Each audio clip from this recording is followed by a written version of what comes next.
The scripture this morning is Leviticus 19:18. You shall love your neighbor as yourself. It is relatively easy to envision loving our neighbors. We are friendly to them. When they are not home, we watch their house. As neighbors, we have common interests in keeping our neighborhood safe, clean, and the houses and yards maintained. We keep an eye on their children and pets. One well-known phrase pertaining to our neighbors is, good fences make good neighbors. When we appreciate each other's privacy, we are setting boundaries that are beneficial to each party. We can limit who comes into our yards or houses. Part of being good neighbors is having boundaries that both parties understand. And our boundaries may differ with different neighbors. In a famous and much quoted decision from 1604, Coke declared that the house of everyone is to him as his castle and fortress, as well for defense against injury and violence as for his repose. This quote over the years has become simplified to a man's home is his castle, but not just for physical security, but also for our tranquility, a place to rest, to find peace, physically and mentally, taking a break from the world around us. There are many levels of boundaries in our homes. We have fences, outside doors with locks, inside doors with locks, and spaces we reserve for ourselves, like our favorite chair or our place at the table. From a very early age, we learn about boundaries, sharing toys with playmates, learning what is proper to say in public and what should not be said in public. We learn that we act differently in other people's homes than we do in our own. We are always continually learning what are the proper boundaries in all the facets of our lives. When we have consistent ways of being, ways of treating others, ways of treating ourselves, other people learn to trust us, to count on us. Our ability to be consistent, reliable, and rational allows our relationships to grow. This dynamic of building and maintaining relationships is present in all facets of our lives, at work, with family, with friends, and very importantly, in our relationship with our significant other in our life. If we don't establish workable, healthy boundaries in our lives, life seems to have a way of setting them for us. When a person's or a group's behavior is out of line or out of the expected norms, others tend to put up boundaries for them. From the time we are very young and throughout our lives, the roles we play continue to change. When you are the new person at work, your role is much different than when you are the manager. A grandparent has a different role than a parent. We can understand the evolution of the roles we play in life and the need to adjust our boundaries and expectations. And then a worldwide pandemic establishes new boundaries of conduct. The COVID-19 pandemic has necessitated a whole new paradigm.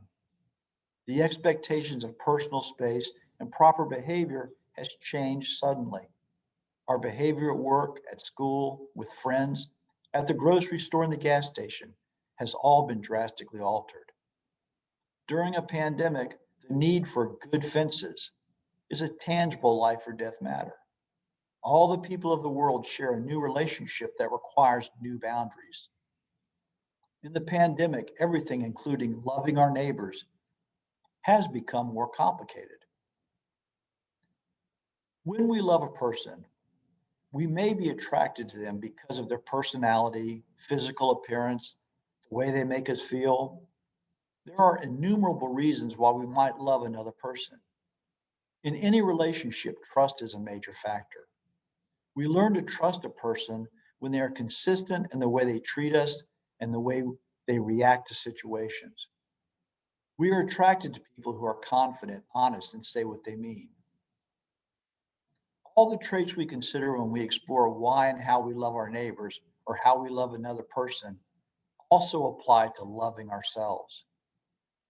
The scripture today, you shall love your neighbor as you love yourself, directs our attention to consider, how do we love ourselves?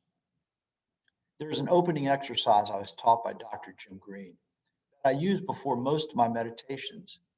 The intention is to prepare the mind and spirit for meditation by engendering an attitude of acceptance, respect, and love for oneself. This is the opening. I, and you say your full name, accept myself just as I am, respect myself for what I am and may become, and love myself unconditionally. I have taught this exercise to many individuals and groups over the years. Several people, after using this exercise for an extended period, have told me that there are parts of these phrases they could not accept or believe to be true. They knew the phrases were not correct in the way they viewed themselves. And the phrases are simply, I accept, respect, and love myself. With this realization as a starting point, we could begin the process of understanding why that individual felt that way. There is truth in the old saying, you can't love someone else unless you love yourself. Loving yourself can be a major hurdle on our spiritual journeys. Reflecting on some of the traits used in observing relationships with neighbors and friends and looking inward at yourself. Do you trust yourself and feel confident? Are you consistent with how you treat others? And more importantly, are you consistent with how you treat yourself? Do you have personal expectations of yourself that you honor? It is very hard to analyze ourselves in the first person. It is much easier to understand a friend's state of mind and why their personal journey has developed their unique personality. How can we objectively try to analyze our relationship to ourselves? A part of my personal journey has been to be able to say and feel the opening exercise of the meditation and to be open to where my intuition leads me. I will repeat the opening again, preparing myself to enter a meditative and contemplative state. I, Jim Wilkins, accept myself just as I am, respect myself for what I am and may become, and love myself unconditionally. Using this phrase, contemplating this phrase before meditation will automatically put the gears in motion to explore intuitively feelings you have that surround your unconscious and conscious views you have of yourself. Another catalyst helping observing yourself is reading scripture, philosophy, and metaphysics and comparing the viewpoints of the authors to your own. You can analyze your own beliefs and behaviors more clearly in relation to new points of view. With new understanding, you have logical reasons to alter thoughts and behaviors that are not serving you. I am sure all of you have specific scriptures and books that have had a significant influence on your own understanding of your relationship with others and with yourself. A few examples of readings that have allowed me to observe my own behavior. Roman Emperor Marcus Aurelius practiced Stoicism. Stoicism stressed the search for inner peace and ethical certainty despite the apparent chaos of the world by emulating in one's personal conduct the underlying orderliness and lawfulness of nature. One of Marcus Aurelius's foundational thoughts I have found very useful when contemplating personal boundaries or limits. He formed a philosophy of commitment to virtue above pleasure and tranquility above happiness. I'll say that again. Virtue above pleasure and tranquility above happiness. In metaphysics, we often say happiness and pleasure are the result of just what is happening in the present and usually does not have long-term effects. In this quote, I ascribe the personal traits of virtue and tranquility as a result of deliberate ways of being that are developed and practiced over many years. Developing and practicing predetermined ways of being, an individual has a North Star that is always a guiding light when making decisions. Being consistent in decision making, an individual learns to trust and respect themselves. With trust and respect, confidence in yourself grows, just as it does when friends act consistently and predictably. Experiencing a deep trust and confidence in ourselves opens the door to acceptance, respect, and love for ourselves. The Beatitudes in Matthew chapter 5 from Jesus' Sermon on the Mount are a summary of ways of being. The Beatitudes can be interpreted in many ways. A large part of practicing the Beatitudes is the necessity of forming a personal understanding of what Jesus is counseling. An example, the first Beatitude. Blessed are the humble, for theirs is the kingdom of heaven.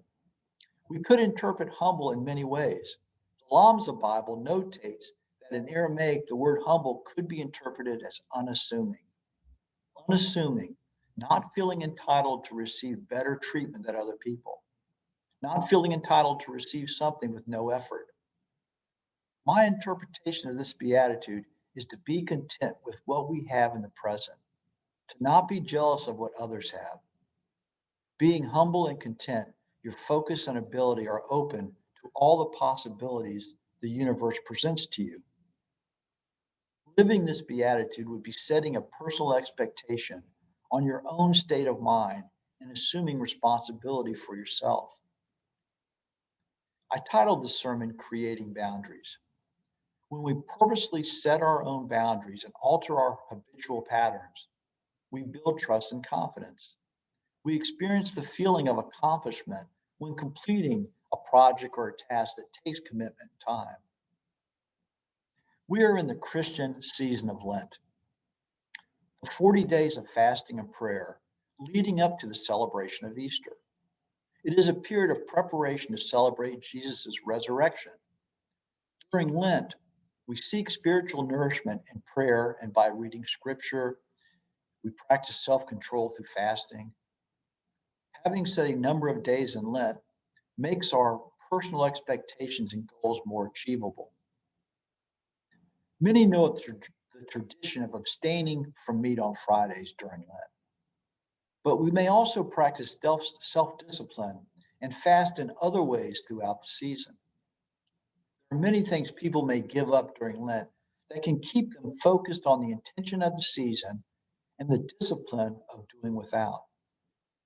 Some of the things you might consider giving up during Lent: coffee, Netflix, gossip, alcohol, meat, no social media after 8 p.m., junk food, swear words, negativity.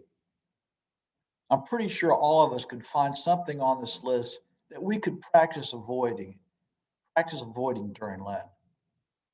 Some things you might consider adding to your schedule during Lent. Wake up half an hour early and read, meditate or pray. Decide you will not miss any workouts during Lent. You might decide to clean your home and donate clothes you no longer wear to charity. Picking a few of these items to subtract or add to your routine creates a constant reminder of the Lenten season. The Lenten season symbolically is 40 days. Christianity uses 40 to designate important time periods.